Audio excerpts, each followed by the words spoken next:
All right, our bell work. All living things, what are they made of? Good, Angelina. Cells. Our entire chapter is about cells. We went over the two general types of categories, then we went over the more specific eukaryotic cells and other organelles. Today is all about the cell membrane. Good, Angelina. Good, Jacob. All right, what about our two main types of cells? Good, Angelina. Eukaryotic and prokaryotic. And then all cells are covered with skin. What's our skin? What's our cell skin? Cell membrane, yep. And then what is the function of the skin? What does it do? We talked about it last week in our organelles. We talked about it the first week when we said all cells have cell membranes.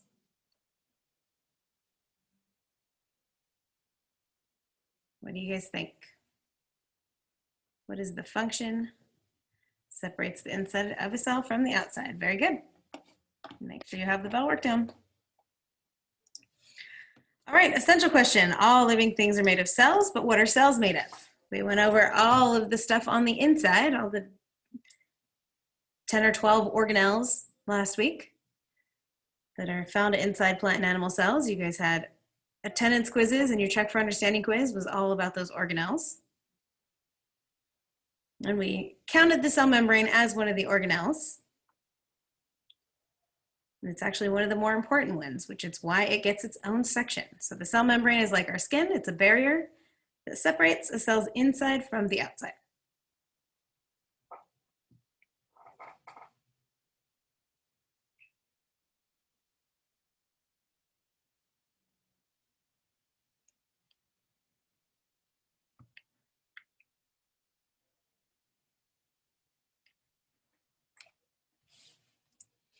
All cells have cell membranes. This should be a review. Like I said, we went over this last week and the week before. Prokaryotic, eukaryotic, plant cells, animal cells, all cells have cell membranes.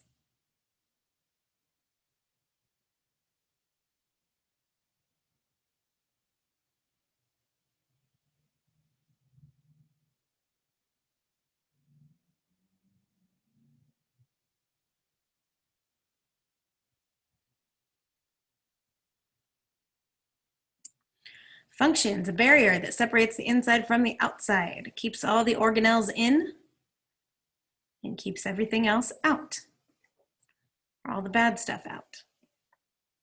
That is a picture of it. You'll see that it's not solid. It's actually made of various molecules that we'll talk about here in a minute. But its job is to keep what needs to be inside, and other stuff out.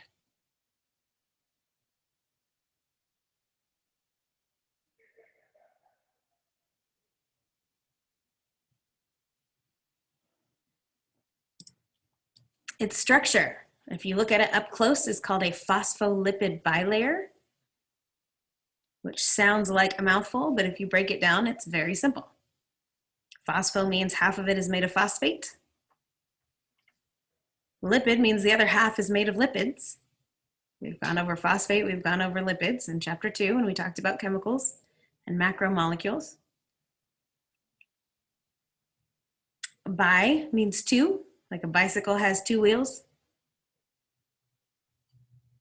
And then layers is like a cake. If you look at a cake, you cut into it, you have more than one layer.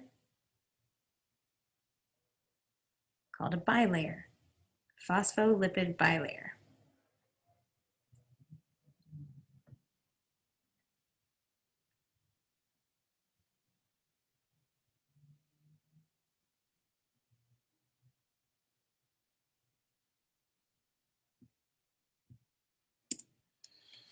The structure of one phospholipid is here.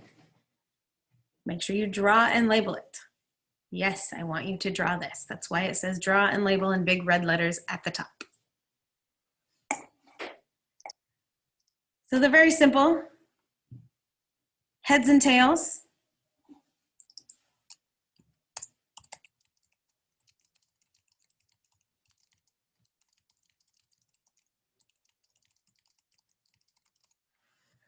The head is the little red circle at the top. It's the part that's made of phosphate. And a main characteristic of the head is that it is hydrophilic. It's made of phosphate and it is hydrophilic. Hydrophilic is a word that means attracted to water. Hydro means water, philic means attracted to. And because it's attracted to water, we can also call it polar. We talked about in chapter 2 how water was a polar molecule. Anything attracted to water is also a polar molecule.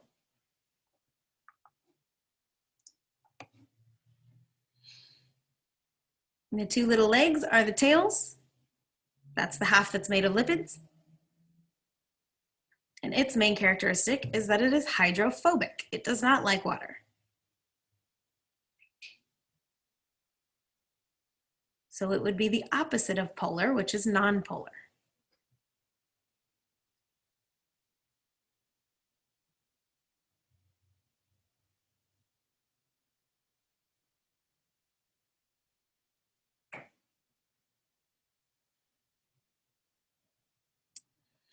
The fluid mosaic model. Scientists use this model to describe the membrane.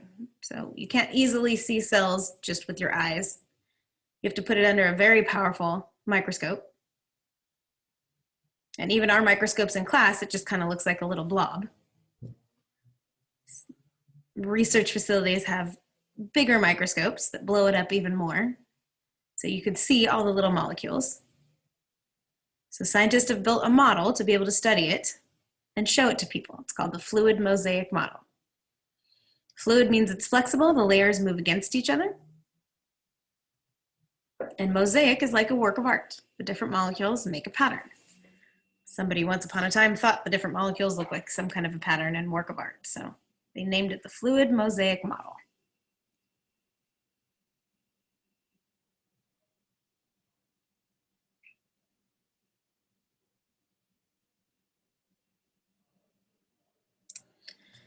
So the close-up structure, there's other molecules stuck in there. It's not just the phospholipids.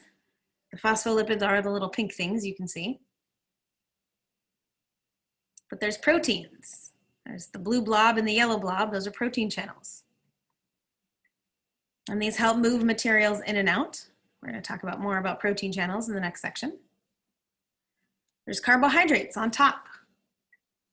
These are the ID tags to tell different cells apart. Your brain cells have different ID tags than your heart cells, than your liver cells, than your skin cells. And your brain cells are supposed to stay in your brain. If for some reason they find a brain cell in your arm, and that's a problem. And your body will normally destroy anything without the correct ID tag.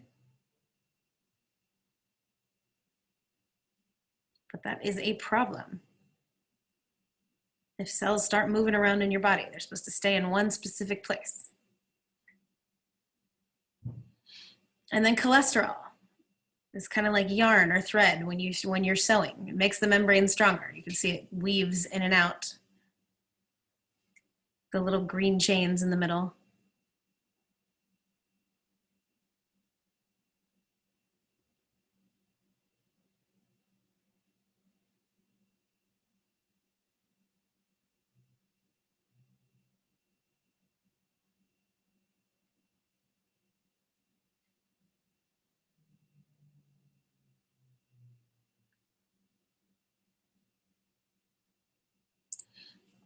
Selective permeability is a main characteristic of our cell membrane. It can also be called semi-permeable. You'll see it written both ways. Semi means part or half, and permeable refers to what can or cannot pass through the membrane. Like I said, the membrane's not solid. It lets some things pass through.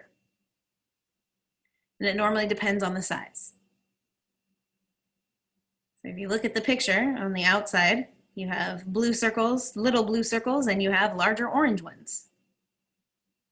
And the little blue circles can get inside because they're small enough. The big orange ones are too big. They can't, they have to stay on the outside for now. Water goes in our cells a lot of time. Water can float across our cells.